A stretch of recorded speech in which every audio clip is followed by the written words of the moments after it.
Hello everyone, कैसे हैं बेटा आप सब। I hope you are all is well. तो चलिए करते हैं। ये आपकी वर्कशीट आ गई है। शिक्षा निदेशालय राष्ट्रीय राजधानी अक्षेत्र दिल्ली की वर्कशीट नंबर 1 है। ये सामाजिक विज्ञान यानी कि भूगोल की वर्कशीट है बेटा। वर्कशीट नंबर 1 ये 7वीं क्लास के बच्चों के लिए, 7th क्लास के बच्चों के लिए। यहाँ विद्यार्थी को अपना नाम लिखना है और यहाँ अपने कक्षा अध्यापक का नाम लिखना है। ये वर्कशीट जो है बेटा 11 सितंबर 2020 यानी कि शुक्रवार की वर्कशीट है आपकी।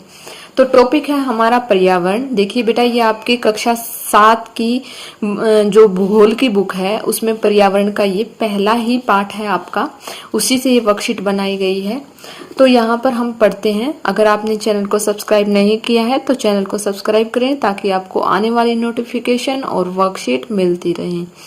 तो चलिए बेटा पढ़ते हैं। लंबी छुट्टियों के बाद जब रवि स्कूल जा रहा था तब उसने देखा कि उसके स्कूल के निकट के खेल के मैदान में खुदाई हो गई थी। वहीं एक मैदान उनके खेलने के लिए वहां पर था। लोगों ने बताया कि वहां पर अनेक घरों वाली एक बड़ी इमारत बनेगी यानी कि बिल्डिंग। जब रवि को समझ में आया कि मुलायम घास, गेंदे के फूल एवं तितलियों वाला विशाल मैदान अब हमेशा के लिए नष्ट हो चुका है तो उसकी आंखों से आंसू झलकने लगे। उसने यह बात अपने सहपाठियों को बताई। सुबह की सभा में प्रधानाचार्य ने भी बहुत उदासी से कहा, देखो कैसे हमारा पर्यावरण बदल रहा है। तो देखिए बेटा, इसमें क्या बताया गया है कि हमें क्या नहीं करना चाहिए। हमें प्रकृति को नुकसान नहीं पहुंचाना चाहिए। जहाँ भी पेड़ पौधे हैं, फूल हैं और जहाँ भी हरियाली है उसको नष्ट नहीं करना चाहिए। नेक्स्ट बेटा, कक्षा में पहुंचकर रवि ने अपने शिक्षक से पूछा, पर्यावरण क्या है? जो कुछ आप अपने आसपास देखते हो। शिक्षक ने बताया बेटा उन्हें कि जो कुछ भी आप अपने आसपास देखते हो। रवि कहने लगा कि इसका अर्थ है स्कूल, भवन, मेज, कक्षा में रखी हुई कुर्सियां, यहाँ तक कि खुला मैदान, सड़क, कूड़ा करकट, मेरे दोस्त, ये सभी हमारे पर्यावरण के अंग हैं। तो यहाँ बेटा ये कहा गया पर्यावरण क्या है। पर्यावरण क्या है बेटा? जो भी पर्यावरण यानी कि जो भी हमारे आसपास जो सारी चीजें हैं वो किस में आती हैं? पर्यावरण में आती हैं। तो नेक्स्ट बेटा कि अपने आसपास उपलब्ध संसाधनों की सूची बनाइए व उन्हें निम्न तालिका के अनुसार वर्गीकृत कीजिए। तो सबसे पहले बेटा ये 3 तालिका दी गई हैं। घर में उपलब्ध संसाधन, पड़ोस में उपलब्ध संसाधन और विद्यालय में उपलब्ध संसाधन। तो यहाँ पर हम क्या लिखेंगे? घर में बेटा कौन कौन से हमारे पास संसाधन होते हैं? तो घर में हमारे पास होती हैं कुर्सी, अलमारी, दरवाजे, नल, पेड़ पौधे, खिड़कियां, बेड। तो बेटा जितने भी घर में उपलब्ध संसाधन होते हैं वो हमें यहाँ पर लिखने हैं। नेक्स्ट बेटा कि पड़ोस में उपलब्ध संसाधन। पड़ोस में क्या होता है बेटा? भवन यानी कि घर होते हैं, सड़क होती है, पार्क होते हैं, मॉल होते हैं और भी जो आपके आसपास जो भी उपलब्ध संसाधन है पड़ोस में वो आपको यहाँ पर लिखने हैं। नेक्स्ट बेटा विद्यालय में उपलब्ध संसाधन। विद्यालय में कौन कौन से संसाधन होते हैं बेटा? कुर्सी होती है, मेज होते हैं, बेंच होते हैं, पेड़ पौधे होते हैं, ब्लैक बोर्ड होता है, चौक होते हैं बेटा, डस्टर होते हैं, लाइब्रेरी होती है और भी बहुत सारी चीजें होती हैं बेटा। स्टेडियम होते हैं और बहुत सारी चीजें होती हैं। स्टेडियम में जो भी सामान होता है हम वो लिख सकते हैं। बहुत सारी चीजें होती हैं जो कि आपको यहाँ पर लिखनी है। नेक्स्ट बेटा कि देखिए एक बच्चे की तस्वीर दी गई है। ये जीवीय, ये बता रहा है कि जीवीय संसाधन क्या होते हैं। जीवीय संसाधन सजीव प्राणियों का संसार। क्या होते हैं बेटा? जीवीय सजीव प्राणियों का संसार, जैसे कि पादप यानी कि पेड़ पौधे। पादप क्या होते हैं बेटा?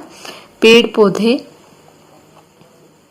और जंतु यानी कि जो सजीव होते हैं, जो सांस लेते हैं, सजीव प्राणियों का संसार क्या कहलाता है? जीवीय।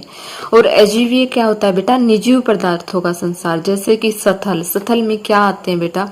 सथल में आती है जैसे धरती हो गई, बस हो गई, कार हो गई, जो भी जो भी हमारी चीजें जो सथल में आती हैं, जो निर्जीव होती हैं, लकड़ी हो गई, दरवाजे हो गए, हमारा फर्श हो गया, हमारी जो है बहुत सारी चीजें हैं, वस्त्र हो गए हमारे, ये सभी किस में आते हैं, ये निर्जीव में आते हैं।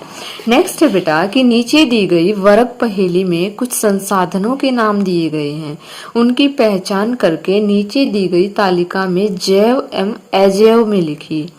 यानी कि जैव संसाधन क्या होते हैं, अजैव क्या होते हैं। जैव संसाधन यानी कि जो सांस लेते हैं, जो अजैव संसाधन बेटा जो निर्जीव होते हैं, यानी कि प्रयोग में तो वो भी होते हैं, लेकिन जो जैव होते हैं वो जो है हमें जो सजीव प्राणियों का संसार है वो जैव होता है, और अजैव यानी कि जो निर्जीव होते हैं।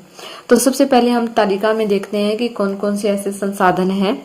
सबसे पहले है ये हमारा पेड़ है, इसके बाद यहाँ पर ये पुरुष है। सबसे पहले हम इस रो में देखेंगे। इसके बाद है कार, इसके बाद है लकड़ी। जोन जोन से भी बेटा जैव और अजैव यहाँ पर पहले हम उसको यहाँ पर वर्ग पहचानेंगे उनको। इसके बाद है यहाँ पर, इसमें कुछ भी नहीं है। इसके बाद यहाँ पर है नदी, और यहाँ ये हो गया हमारा फल, और ये रेगिस्तान, ये रेगिस्तान हो गया। इसके बाद हम इस रो में देखते हैं, यहाँ पर ये हो गया जंगल,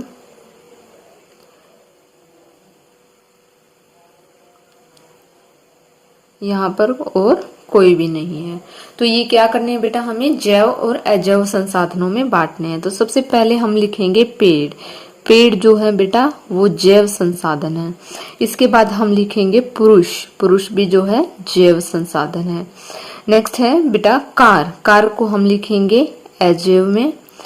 लकड़ी, जैसे बेटा लकड़ी है, लकड़ी अगर कटी हुई लकड़ी है तो वो क्या हो गई, निर्जीव हो गई। और अगर वो पेड़ पर लगी हुई लकड़ी है तो उसको हम सजीव बोलते हैं, जैव में आएगी वो। इसके बाद है बेटा जंगल। जंगल किस में लगाएंगे हम, जंगल में पेड़ पौधे होते हैं तो इसको हम जैव में लगाएंगे। नदी ये अजैव में होगी हमारी। ये रेगिस्तान ये भी हमारे अजैव में होगा। और फल है बेटा, अगर वो पेड़ पर लगे हैं तो वो जैव में होंगे, और अगर वो पेड़ से उतार लिए गए हैं तो वो अजैव में होंगे। तो ऐसे हम जैव और अजैव में इन चीजों को बांट देंगे बेटा। आई होप आपको वर्कशीट समझ में आ गई होगी। अगर आपको वर्कशीट अच्छी लगी तो प्लीज लाइक कीजिए, शेयर कीजिए एंड सब्सक्राइब कीजिए। Thank you, thanks for watching.